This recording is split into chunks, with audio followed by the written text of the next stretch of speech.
ప్రపంచవ్యాప్తంగా టెక్ రంగంలో నెలకొన్న మందగమనం కారణంగా ఉద్యోగాల కోత పెరగడంతో ఒక భారతీయ సాఫ్ట్వేర్ నిపుణుడు జీవనోపాధి కోసం రష్యాలో వీధులు ఊడ్చే పనిలో చేరడం ఇప్పుడు అందరి దృష్టిని ఆకర్షిస్తోంది.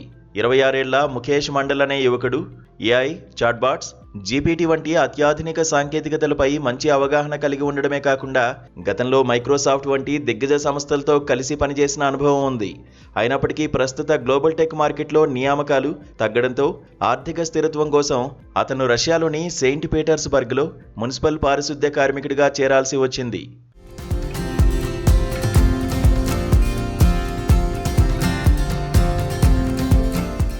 రష్యాలో ప్రస్తుతం నెలకొన్న కార్మికుల కొరతను అధిగమించేందుకు భారత్ నుంచి వెళ్లిన 17 మంది బృందంలో ముఖేష్ కూడా ఒకరు. వీరు సెయింట్ పీటర్స్బర్గ్లోని కొలోమియా జోస్కుయ్ అనే రోడ్డు మెయింటెనెన్స్ సంస్థలో పనిచేస్తున్నారు.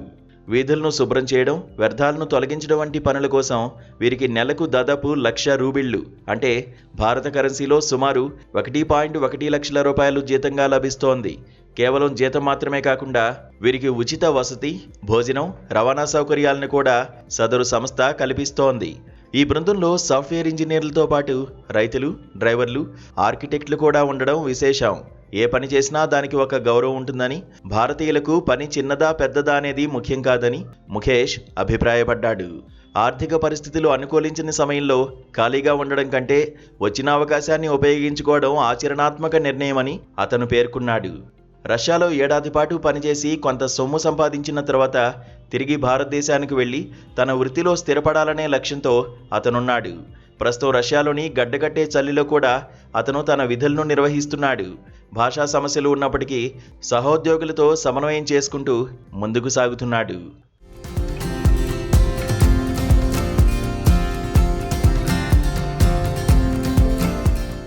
ప్రపంచవ్యాప్తంగా ఉన్న నిరుద్యోగ యువతకు ముఖేష్ ఒక పాఠంలా నిలుస్తున్నాడు.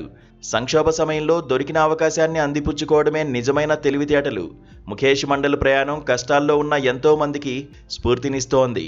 కష్టకాలంలో కృంగిపోకుండా బాధ్యతగా పనిచేయాలనే అతని ఆలోచన విధానం ప్రస్తుతం సోషల్ మీడియాలో చర్చనీయాంశమైంది. చాలామంది అతని ధైర్యాన్ని, ఆచరణాత్మక దృక్పథాన్ని మెచ్చుకుంటున్నారు. ఆర్థిక స్థిరత్వం కోసం తన అహాన్ని పక్కన పెట్టి పనిలో చేరడం గొప్ప విషయమని అంటున్నారు.